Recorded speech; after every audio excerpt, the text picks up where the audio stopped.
हाँ हाँ हाँ, अनुपमा यादव जी भी आप लोग के बीच में आवत रहे।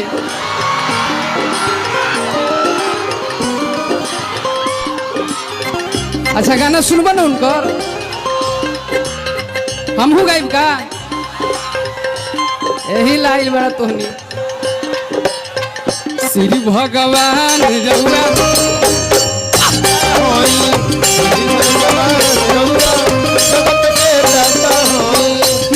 के फेर देनी,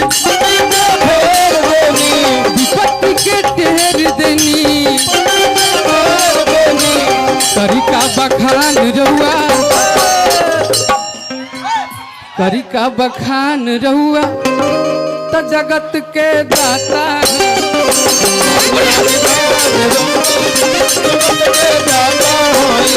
श्री भगवान रहुआ हमसे बनावन।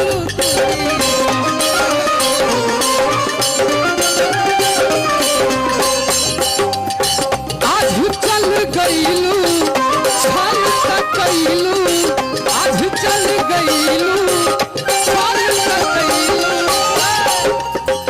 कि बदला सधैलू बरियार बाला। दिल दीवाना ना जाने कब खो गया, दिल दीवाना ना जाने कब खो गया, तुमने ऐसे देखा कि कुछ हो गया।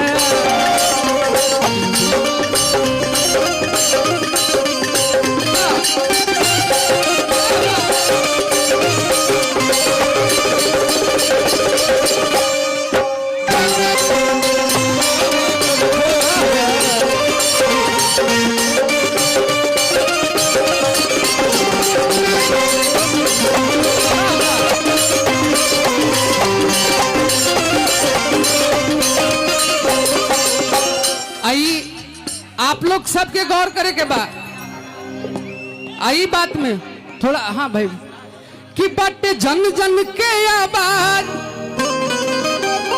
कि बट जन जन के आवाज, तब की पार्टी जन सूरज।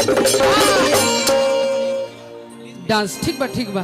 देखा भाई आज ओ मंच पे बानी जो ना मंच जन सूरज कभी केकरो साथे भेदभाव न करेला।